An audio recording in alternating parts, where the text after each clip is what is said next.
What's up, Coders? 178 here with Solember. That's me.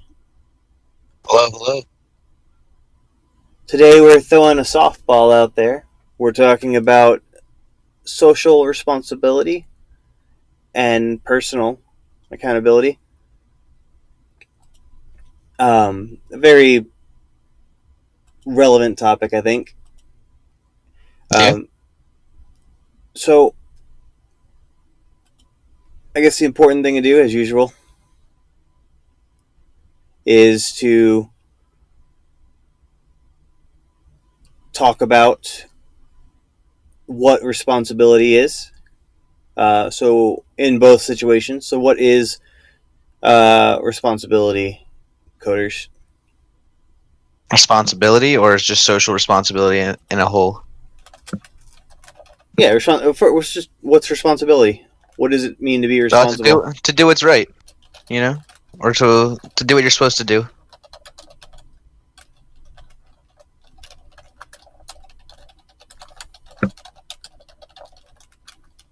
I hear some typing going on in here.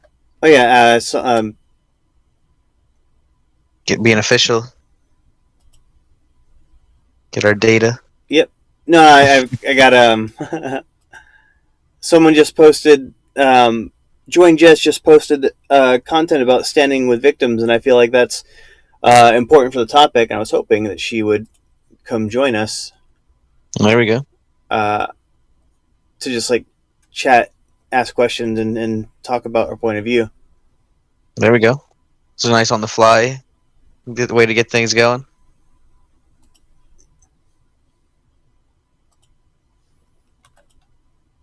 Anyone in the comments, nice to Yeah, get some come in, ask interaction questions. I going. like to have people come in, engage.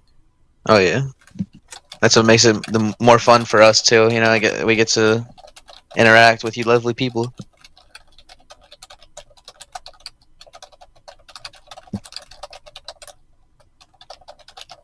So I guess I can go ahead and read off the definition for social responsibility for anyone who's unfamiliar. Absolutely. So social responsibility is an ethical framework and suggests that an individual has an obligation to act for the benefit of society at large. Social responsibility is a duty every individual has to perform so as to maintain a balance between the economy and the ecosystems. So it's pretty much, doing things like donating blood or, uh, food bank stuff, go or just just helping your people in general. Any small thing And goes a so, long way. personal responsibility, kind of that, is a responsibility to better yourself in a scenario where you're only accountable to yourself. Um, Doing things for your own betterment. And I will say that sometimes there's going to be, in fact, most of the time, there's going to be a lot of overlap between the two, social and personal responsibility. Oh, yeah, for sure. Let's just jump right in then. Personal responsibility. Well, hello, legit gamer. Good morning, Good Legit morning. Gamer. How are you today? So we have to ask ourselves, personal responsibility. Is there any pressure to maintain personal responsibility in matters that are not social? I think a lot of it is a lot of personal responsibility does come down to the social aspect. Eat healthy to not get fat, because people are judgmental of people when they become overweight. Um, but I think some good personal responsibility could be if you do something that nobody sees, fixing it. Like you throw some trash. Oh, Oh, yeah, ho. friend of yours. Mm-hmm. Yes, yes. What's up, Jeremy? I'm Coder's better friend. Just letting you know. But yeah, welcome to the chat. If you Well, see anything that we're talking about, feel free to drop a question. Uh, we'll answer the question as we see it. We might miss some things, but we would love to hear feedback from people, of course. always. That's sort of how the podcast works. as we're talking, we'll take questions. And for those of you listening on Spotify, if you ever want to engage in our streams, our YouTube channel is Warlord Adventures. We generally schedule our podcasts out a few hours ahead of time. Mm-hmm. I So know. I think yeah, we're a little bit more popular on Spotify as well. So if you guys want to come over to the YouTube, you get your interaction in, which is nice. absolutely. We want to hear from you guys. We do appreciate the views, but more importantly, we hope that we're educating you. And that's a good segue into personal responsibility. It is a Mm-hmm. personal responsibility to maintain education. And I think that's the best example of a personal responsibility that's not necessarily a social obligation, something that you do that's not about being seen doing it, but it's about Mm-hmm. not getting caught out, I guess. If you don't educate yourself, then you're not fulfilling your dynamic responsibility, he says as he opens up a Venom energy drink. Haha. Cool. To I, go I with opened my my green tea. I opened my drink, but it wasn't as carbonated, so it didn't make a popping sound. But that's Oof, okay. I needed that. My mouth was sandpaper. We're doing a little bit of an earlier stream today, so I just woke up face down in the sleep kitty litter, I think. Yeah, I had to actually wake him up because I had to go into work early today, so we had to start a little early. That's my fault. What a jerk, We won't be able guys. to go live. Yeah, we won't be able to go live tomorrow either because of me. So, but Can we will have everyone an just like, episode. yeah, can everyone just like boo Coders for his horrible, awful waking me up thing? I know. I'm But I'm sorry. getting into the vibe of it. I'm getting back into the content. So we got personal responsibility down pat, things that you do for yourself without necessarily um, being relevant to what people around you think or gain by you doing it. Um, and it's really hard to find an aspect of personal responsibility that does not in some way benefit the greater good, right? And we are going to get on some rough subjects here. I'm starting off soft here, but we're going to get into some really, really hard hitting scenarios. Social responsibility. What is a good example of social responsibility? Um, like snitching. I hate saying it like that. I hate the word snitch, um, to be honest. But There's certain circumstances where it applies more to others, I think. well, yeah, like you have a responsibility to report what you think is wrong, obviously, Yeah. based on your judgment. Um, and if you ignore something that you honestly think is wrong, okay, so I need to point out that when I say Karen, I am not inherently talking about a white lady. I'm just talking about somebody who abuses the police in this situation. It's socially accepted, right? Karen adapted that word. It's an easy go-to word to get what we're trying to say. That type of person. Like not to stereotype that person, but Right, so I will jump in on that with Karen because it's a lot easier for modern people to understand. When I say a Karen comes up, yes. sees something that irritates her slightly, calls the police. Right, that is social responsibility gone wrong. Yes. That is her in her mind thinking that because she is scared or because she is uneducated, she well, no, not because she is scared, and she might be scared for all the wrong reasons, right? But Right. she's not using that foresight. She feels it is her social obligation, right? Her absolute responsibility to call the police and confront that danger, um, while ultimately just being completely out of line, right? Yeah, I think one of the best examples of that is like people calling the cops on someone for having like a lemonade stand. Like something that's completely like you don't need to step in at that time. You know what I mean? That's you compared. wanting to be. That's you seeking. There's actually a psychological concept that I've been working sort of towards Hmm. with some other people. That is you seeking value, like you looking for something to complain about, Right. because that makes you have value in your life. Those are the Now, if sort of you see, people who create problems in their social interactions as well, so that they can be yeah, the victim. But you were saying something. So if you, I was just saying, like, if you see someone get robbed, that's like that's out of your hands. You know what I mean? Like, you can't help them any further than calling the police. Like there's certain things that it's obvious, like, oh, I should get this person some help. This person was hurt, or this person was taken advantage of. Not this person is trying to sell lemonade to people on the corner of their own street. You know what I mean? People that they know. You know, I think there's a big line. well, let's jump right into it then. Let us do it. Rape. Yeah, that's a Should big you one. report rape? 100%. I think that's your obligation. Like, if that person got taken advantage of and they can't do it themselves, Ah, or they. but that's where I'm getting to. Hmm. If you are raped, should you report it? Yeah, Right. Do you have a responsibility to report it?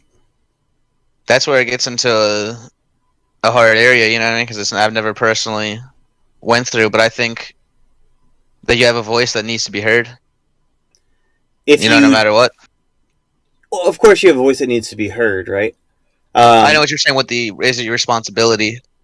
I think that's a. I think that that's I made that a loaded question on purpose. I think what we Mhm. should actually do is not put a lot of pressure on people um, surrounding it. Don't make it like when someone says that they've been victimized by someone, accept that testimony Mhm. and do not talk to them about it unless they want to engage with you. Too Right. many. Don't make it a pressure situation. Um, Allow them to make these claims. Be receptive of these claims. Be supportive through silence, through listening. Right. Right. Don't put cameras on them because that's humiliating. Don't make them recount it 10,000 times in excruciating detail. Right. And don't always believe them immediately. Take them seriously. Hmm. Respect their courage in their testimony Right. and preserve their dignity. That is the real social responsibility there, is to be Yeah. sensitive and receptive of people who are victimized so that they can feel um, comfortable and safe testifying. Because, yes, there is a responsibility as a society to take care of victims and to remove problematic behavior, such as people who would sexually assault individuals. Yeah. I don't think I could have put it better myself. I think that we've lost a lot of that community aspect too. It's kind of like the not my problem generation. You know what I mean? Like, everyone just tends to ignore things because it doesn't exactly pertain to their day-to-day life. You know? Is it irresponsible to make a report so far in the future that there's no reasonable way that your claims can be substantiated? Like, is it irresponsible? Let's look at Yeah. Vic Mignogna here. Are you familiar Okay. with what happened to Vic Mignogna No, I'm and not. what he did, or No, what he allegedly did? Do you know who Vic Mignogna is? I do not. If you wanna, I'm sure there's plenty of people who don't as well. So So, Vic Mignogna is a voice actor, okay. um, pretty famous voice actor. Do you know who Broly is? I I do know who Broly is. He's Broly's voice actor. Like Um, the newest version from the new movies, or like just the original one, older one, or has it been the same? um, you know what? I don't remember. This was going on. I should have known this. I can find. I know a really quick way to find out. IMDb immediately. Yeah, they know everything about everyone. But while I look that up, do you know who Monica Rial is? I don't believe so. She's another Funimation voice actor. She did Bulma. Okay. Okay. So we're gonna get into this one. This is a really tough. You have to understand like exactly what's going. Oh yeah, he was on Star Trek too. Apparently, that's kind of cool. Huh. Uh, but okay, so we have another big role he did was he was Edward Elric on Fullmetal Alchemist. Okay. That's sort of a big one. That's a recognizable one for Yeah. sure. But looks like okay. Looking really quick through his he was Broly in the English voice of Dragon Ball Super Broly as well. Okay. Okay. Um, so he goes to conventions, right? And he Okay. takes photos and stuff. He's a guest, you know. If you're in a convention, you probably know what I'm talking about. He just goes up there and he gets, Of course. yeah, That's how they make their extra money too, going to these kind of things. right. Um, so he was accused of being um, inappropriate with people at these things. But then you had people coming out from like I don't know, maybe a decade. Um, it was like January of last year, and he ended up losing his over the accusations. He ended up losing his job at Funimation, losing his job at Funimation. Um, and we had allegations going back to 2008. So this was in 2009, so it was like 11 years. Um, Okay. and then we had Monica Rial, the voice of Bulma, come in. So I bring this up. So we'll get into this. Was it irresponsible for people to sort of jump in on the on the um, on the claim that he was Mhm. inappropriate when it's something that could not be proved, only spoken about? That's the first question. Okay. Um, a lot, I can. a common argument we're getting is these victims did not deserve to be heard. I don't Uh, think that that's valid. well, that's the throw off here. So that's basically that. Right. Let's just make it the hardball question that it is. This happened so long ago. They didn't speak up about how upset they felt 11 years ago.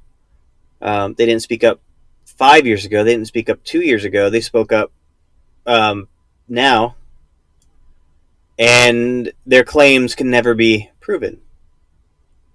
Like ever, there's nothing at all Uh-huh. that can be substantiated about their claims. Well, Um, you had said something about accounts happening recently, right? yes, So I think I don't remember what that. the first one was, but yes, Well, I'm just saying it from the like maybe if someone if they did it, they were taken advantage of years ago, but they were afraid to report it, started to see that people now were starting to say something, so they realized that it's been happening for this long, and it wasn't just them. It might make them feel more comfortable to be able to finally voice their concern. I'm not saying that's what happened, but from like just getting a general feel of it, you know what I mean? yeah, I get you completely. And I know it I sounds think like it's a valid I'm way. saying that the victim should not be heard. I am just asking the questions here Yeah, yeah. to No, guide the sometimes you had to ask conversation. these questions. Yeah. Um, but yes, it was a lot of people. Should he have been fired on the grounds of accusations? That's a hard one because one of the main things in America is innocent until proven guilty or whatever. You know what I mean? Yep. So that's where it's hard to draw a line there. Because they are really bad claims, but right now they're claims. But I could see why a company would want to distance themselves from that as far as possible because of what comes with all these claims. People stop watching shows and stuff. So it's a hard middle ground there between the company and the law. It really is. Now, the reputation of the company would be damaged if they kept Vic Mignogna in. Rooster Teeth, I don't remember what they did either, but yeah, like he did work with Rooster Teeth, he did work with Funimation, um, and these no one's pressed any charges against Vic Mignogna.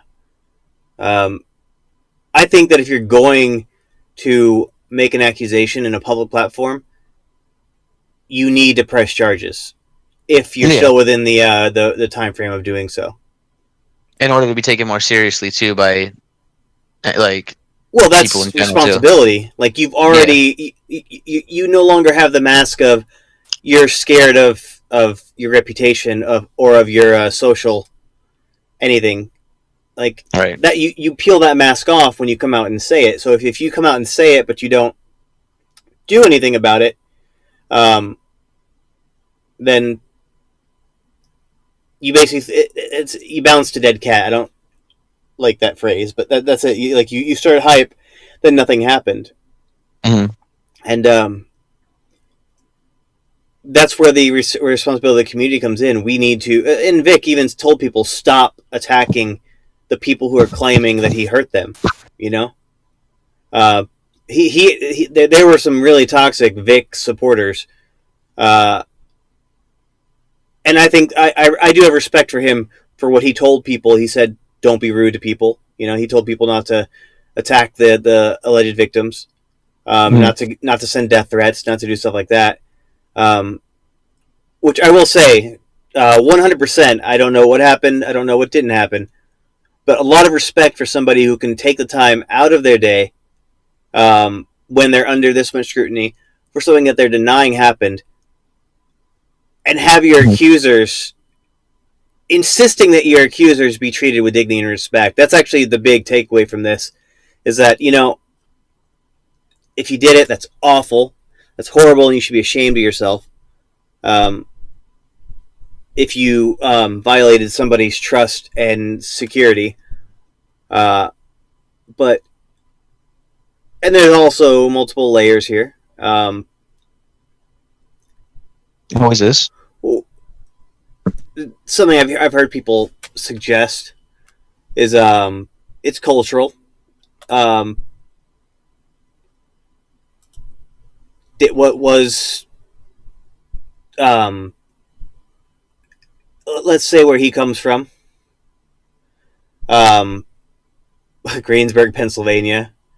Uh, I keep forgetting that like that he's actually like born in America, but there's some people. But people are saying that where he's his upbringing um, would have him be more affectionate in a more comfortable public situation, like they do in other countries, like kisses on the cheek, uh, greeting people, Mm-hmm. things like that. Um, if he didn't know that his actions would be offensive, does that make it less awful? Oh, I don't think so. Honestly, I think. Well, I don't know what these accusations are, though, so I don't know. The thing is, people are accusing him of kissing, groping, and making unwanted comments to fans without their consent, including people who are underage. Now, kissing, like while taking photos.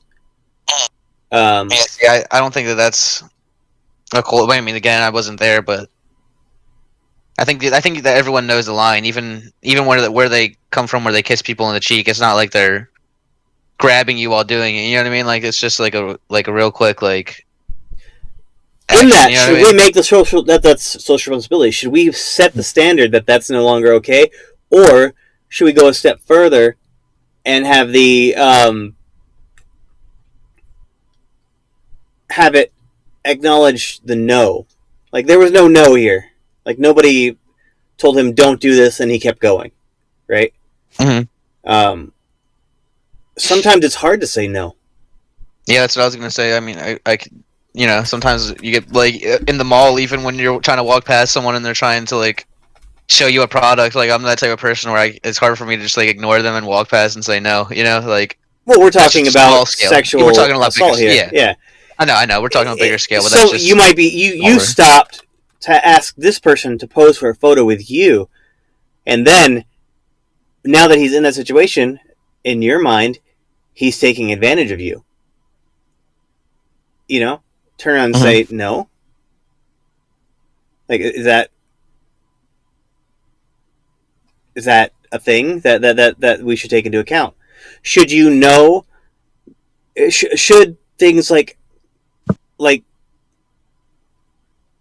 kissing and greeting, like a greeting of kiss, that's Hmm. just what it is. Should that be something that someone has to consent to beforehand? Is kissing on the cheek um, something that you need to ask for consent for?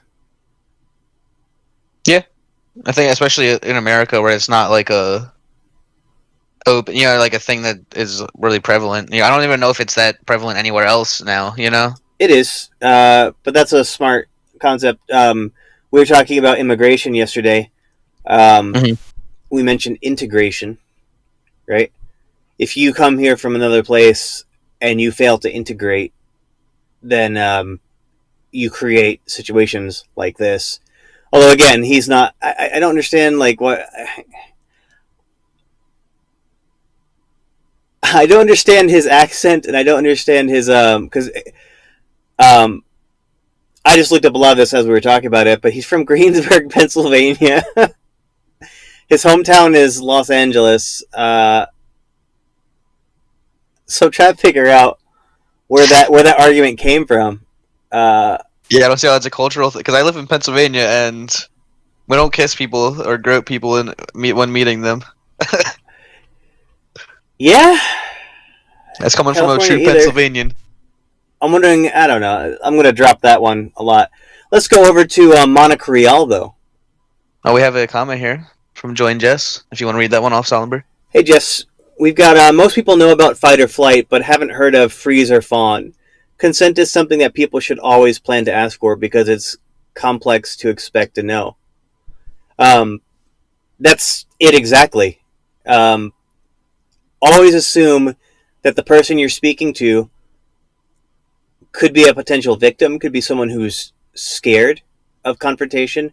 Um, it's freeze or fawn. I'm so glad you showed up because I knew you'd have something to I contribute actually on haven't heard this. of that before, so I want to write that down so I can look more into that. I think it's something. I'd planned to come up this when we I was planning on bringing up Louis C.K. to talk about this.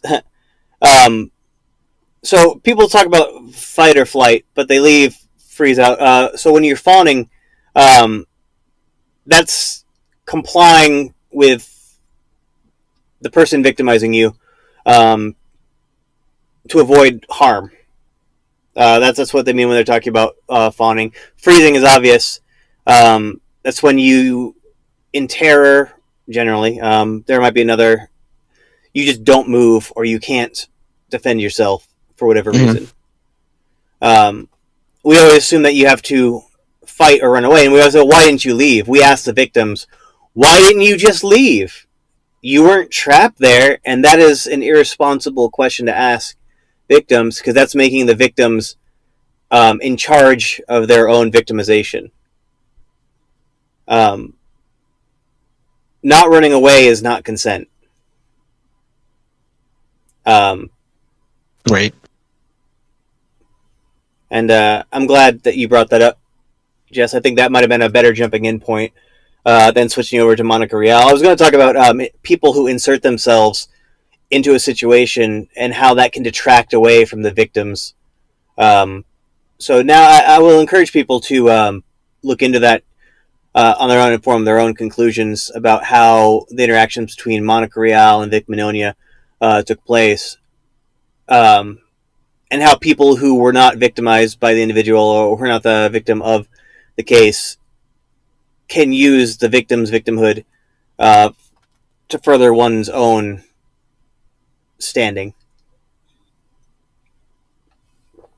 And you get a lot of that in Congress and stuff too. You have people who become tokens which takes Hmm. away from the sincerity of a very serious situation. Um,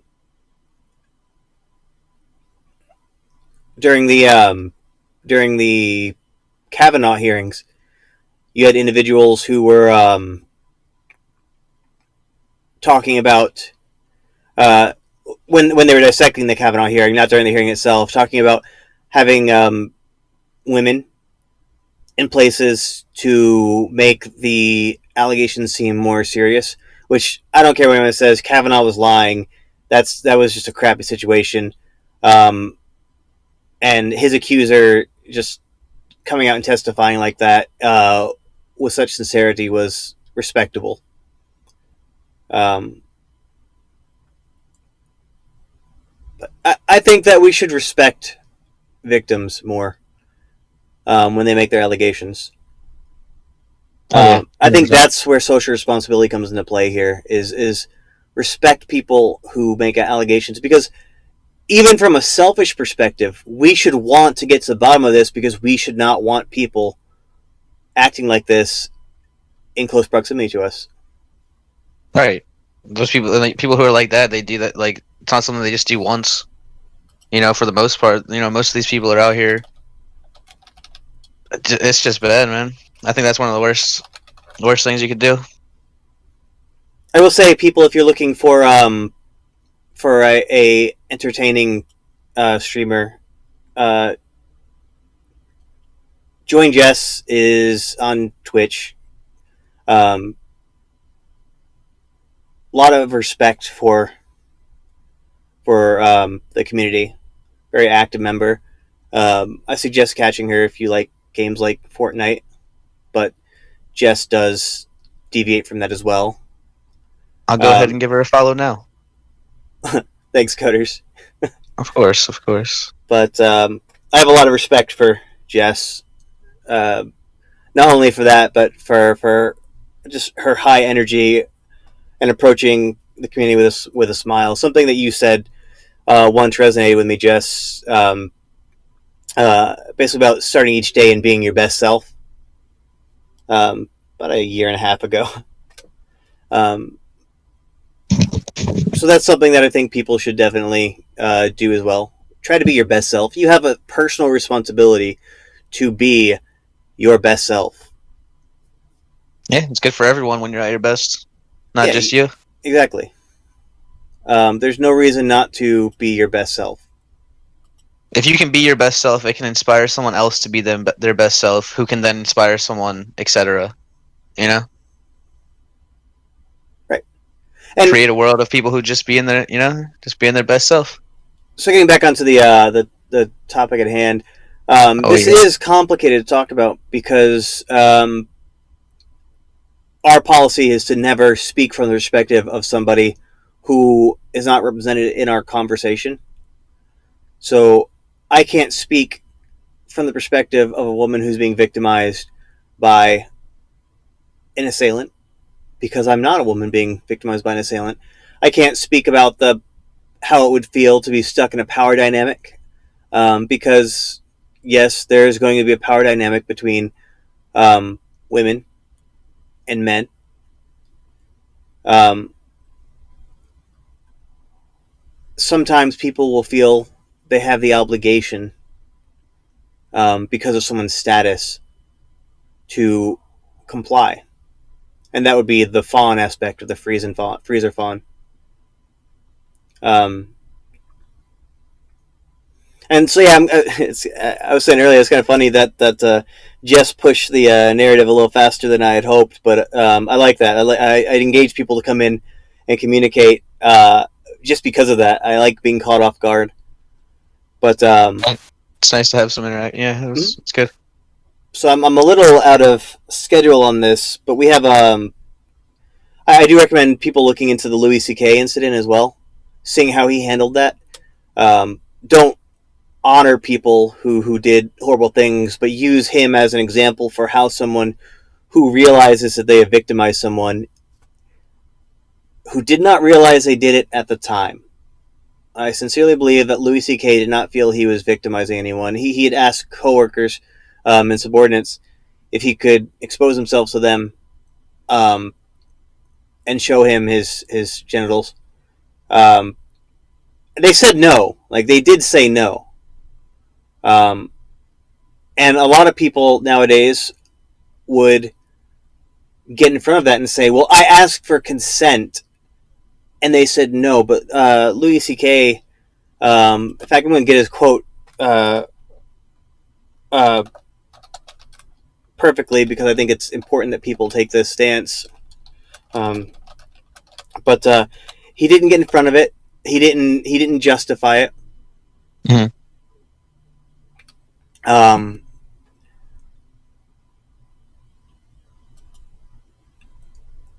he held himself accountable, and he used that as a teaching moment for people who might otherwise be coming to him to say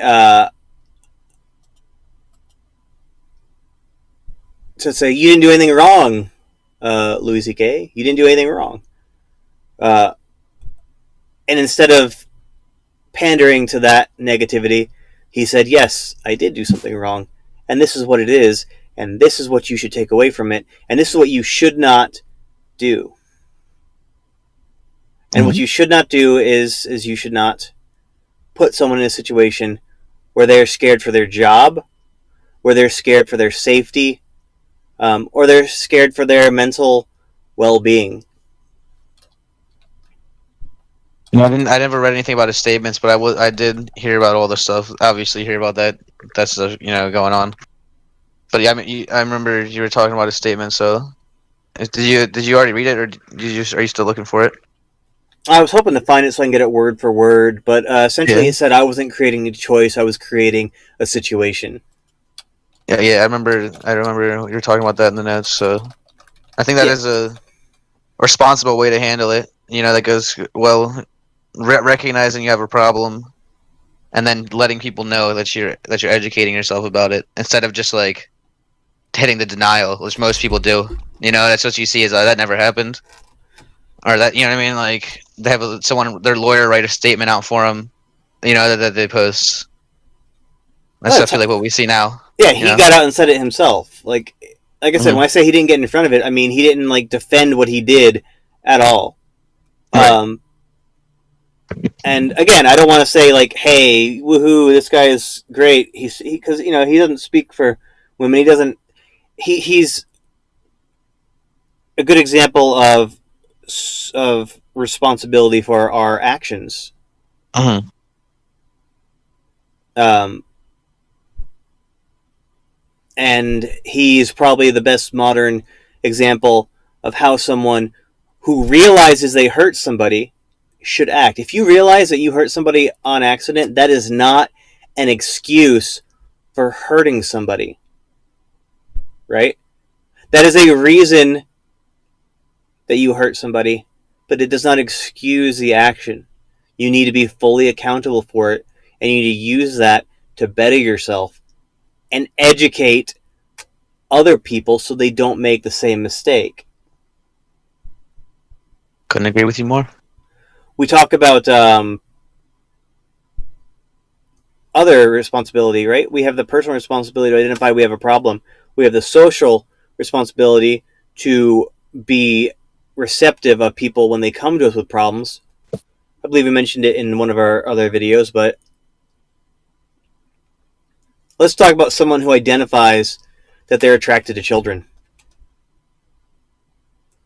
Oh What yes, we did talk option? about that. Yeah. So I said we'll talk about it more in depth in a later video. Well, this is a later video. Um, if someone identifies that they are unhealthily attracted to children, and chat just died. I'm not sure what happened there, but I still see everything. it came back. All right. Um, someone who identifies that they are unhealthily attracted to children. Um, what should they do when they make that realization? Well, they should obviously talk to a therapist about it. But as you said in the other video, there's not a way for them to come out and say something about it because of the way it's viewed in society, which I had never thought of. Because usually, I mean, I come from the thinking of if someone thinks that way, they should be locked up forever. No, like that's always how That I. that's it. It's a very honest statement you have. You think that Mhm. someone feels that way, they should be locked up forever. So people who don't who hear that, people who do hear that a lot, um, that creates a stigma that they can't come out and get help for their problem. Right? You're not a criminal if you identify that you have a problem and you get help before you act on that problem. Right? Mhm. There's all sorts of programming in the brain. It's complex, but we are so critical of people for certain key things. Um, we don't ostracize murderers, for example. A person can murder someone, go to prison for 20 years, get out, and when they get out, people take that as the family is more likely to receive them with love and support. Mhm. Um, but a pedophile goes to the prison for the same amount of time, gets out.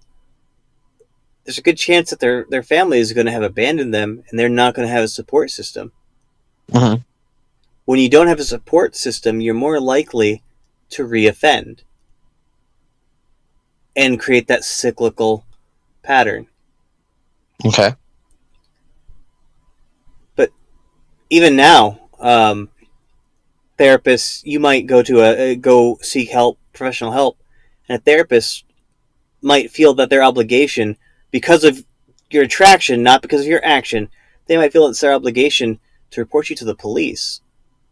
That's happened. That does happen, right? There's not Mhm. a therapist who says, I specialize in people with unhealthy sexual attractions to children. There are out there, and honestly, if you're out there, please make yourself more known to people so that when they have these unhealthy attractions, they know exactly where to go to get help, Mhm. right? And I know this is a hard topic to listen to, right? Oh yeah, I'm sure there's a lot of people who are. I think it makes anyone, even talking about it, is uncomfortable. You know what I mean? Like it's hard things to talk about, but But these that's our type of things need responsibility. to be. Yeah, they need to be addressed though. 100%. I encourage everyone here to go out there and tell someone if you feel like hurting someone, if you feel this urge to violate somebody else's safe space, violate their personal security, if you feel that urge anywhere in your mind, talk to somebody about it. It doesn't have to be a family member, you know? It Mhm. doesn't have to be someone you've known for a long time. You can go find somebody who's A struggling with their professional. own complexities. Mhm. It's but on the social responsibility aspect of it, if somebody comes to you with a problem because they're worried that they're going to create a problem, please take the time to listen to them, because you could save somebody's life by listening. Mhm. You could save somebody's mental health by listening. Don't try to solve their problems. Don't try to judge them. In fact, when you're done talking to them, you don't ever have to speak to them again if you can't handle that relationship, right? Mhm. But in that moment, you have a responsibility. You do. You have a responsibility to listen to that person or encourage them to get help from someone who can do a better job listening. Yeah. Sometimes someone just needs that shoulder to lean on for a second. Shoulder to cry on. You never know how much that could really save them. We do grow as a society, and we generally pick the easiest, low hanging fruit when we're looking for a scapegoat. Um,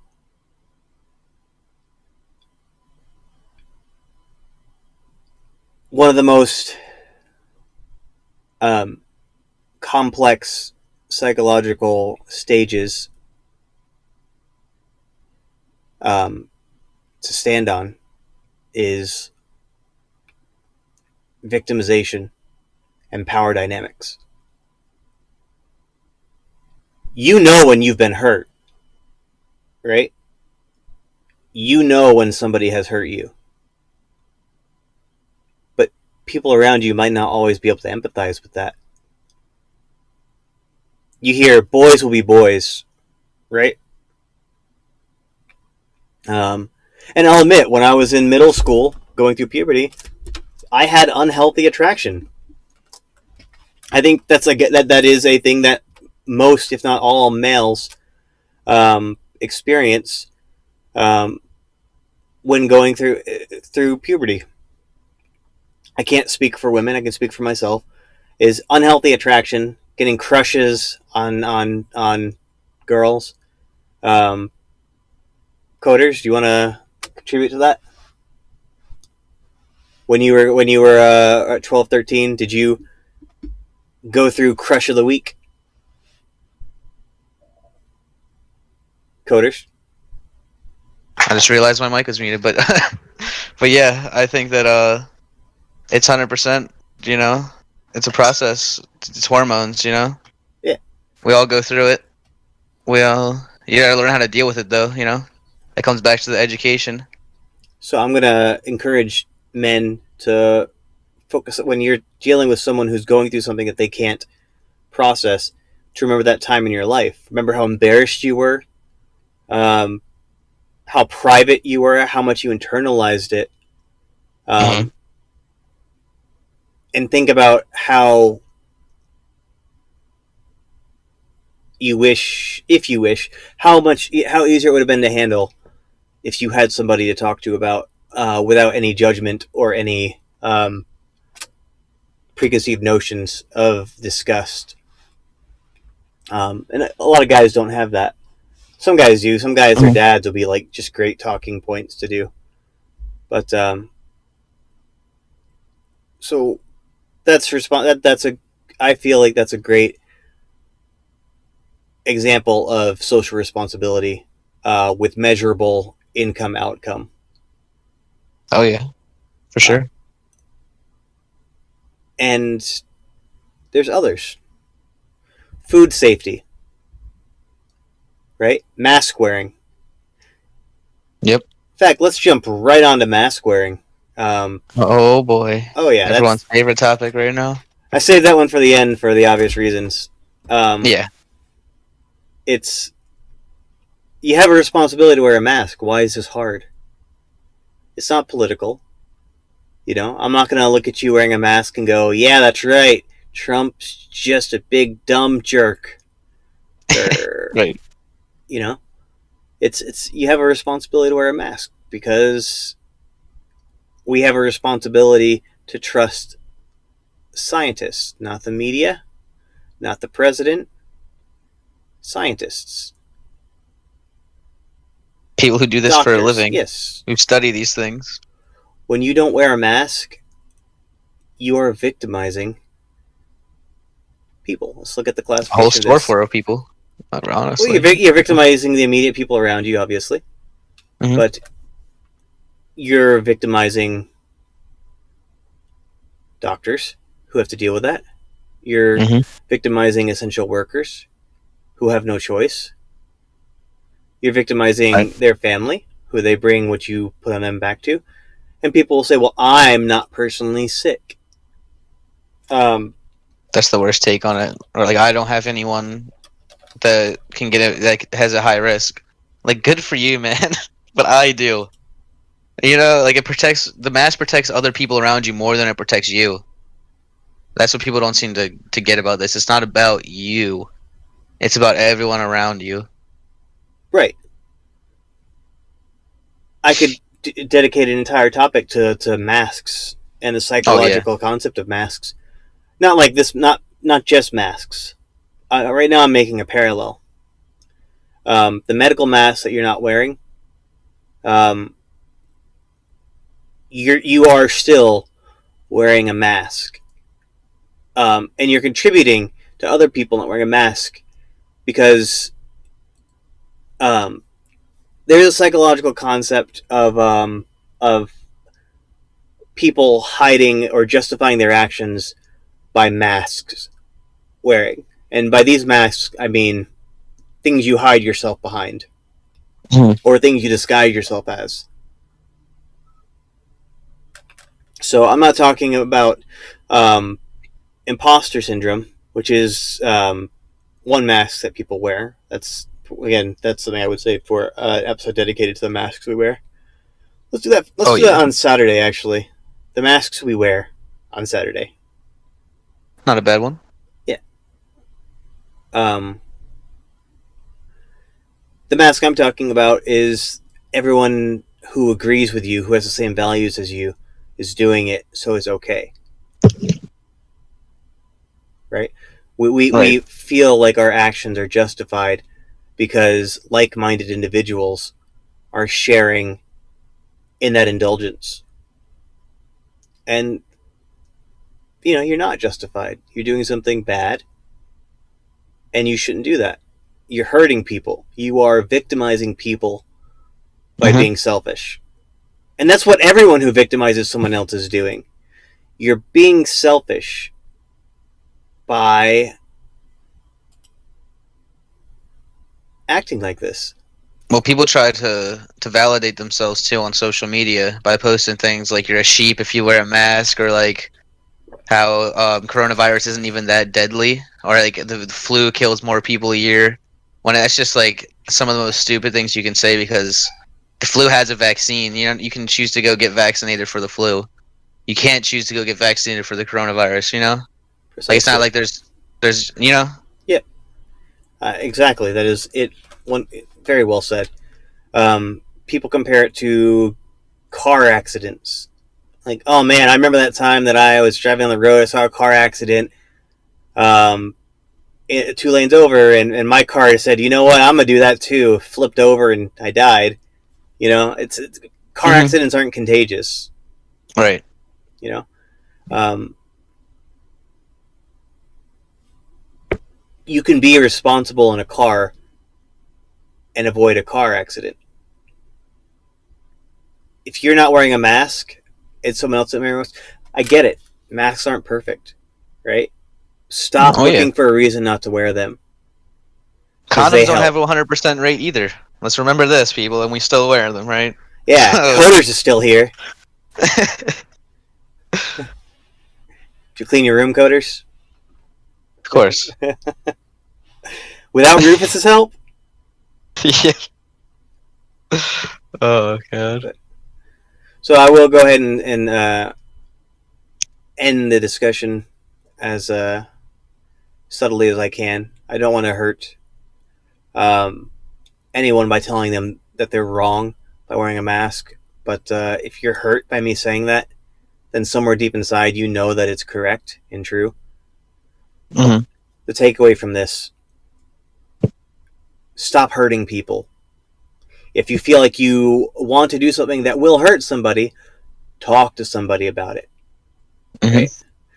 Um, if you find yourself going with the flow or desensitized to something that might hurt some people, separate from that connection and make a choice that's best for you, Hmm. um, and for the people around you. Um, educate yourself on social responsibility because, as always, we want people to stay educated. Learn you some things. And ultimately, and this is probably the only time that I'll put a takeaway above educating yourself, stop devaluing victims. Victims and their statements are valuable. You might not like what they say, you might not agree with what they say, but don't take away from what they say by attacking them or their Hmm. character, right? Yep. 100%. Look for the truth in what they say. So educate yourself is still important here, right? Seek the Always. truth. Don't devalue the person speaking. Hmm. Assume that a person believes what they're saying is true, um, but always maintain that skepticism um, when delving deeper.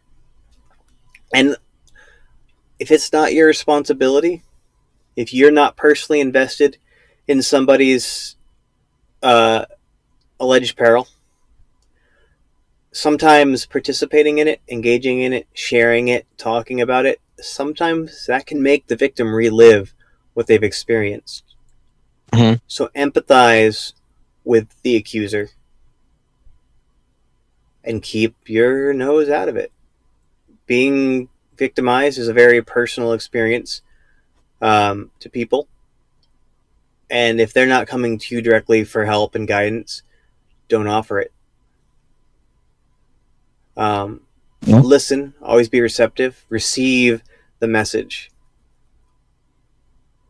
And yeah, Yeah. live your best life Always. so other people can live theirs. That's your responsibility. Coders, what's on the topic agenda for the next couple of days? Let's Um, see. Tomorrow we're gonna do more fun one. We're gonna talk about the world ending. And yeah, I think tomorrow we're we'll talking spice that about one how up. the world ends. That's more of a. I really want people to come in and engage in this. Create your Yeah. most Have ridiculous theories. scenarios, and we will make the facts fit Mm-hmm. to your scenario if possible. I challenge you to be creative.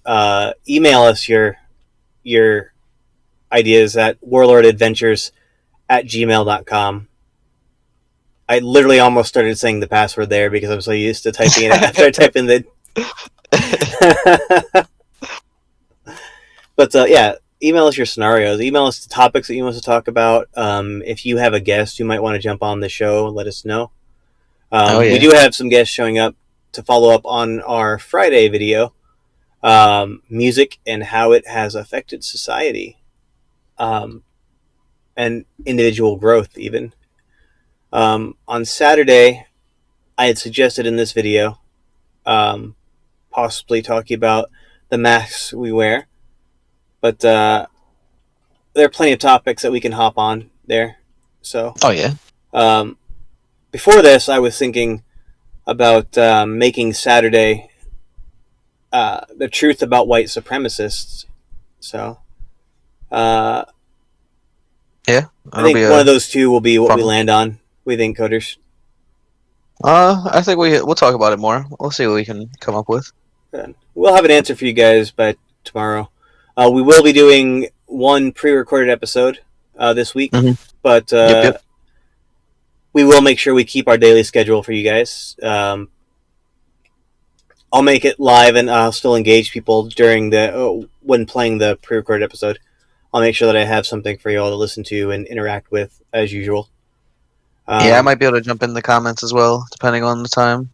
If it's around my lunchtime at work, we'll see. like to thank Legit Gamer 13 and Join Jess for contributing to the conversation today. Oh yeah, Um, thank you guys. as mentioned before, check out Join Jess on Twitch. Very entertaining, very underrated channel. Quality viewing. Yes, I went and followed. You should too. Yes, follow. Do what peer pressure is telling you to do. Mm-hmm. But I don't know what Jeremy does, so I can't really comment on him. But Jeremy's a legit gamer. the reason I specifically mentioned Join Jess is because if you want positivity in a world that's surrounded by not, then that's your place to go. I'm gonna wrap it up. Thanks for tuning in, folks. We hope to see you on the next stream. Be safe, live your best lives, and have a great educational day. All right, goodbye, yo.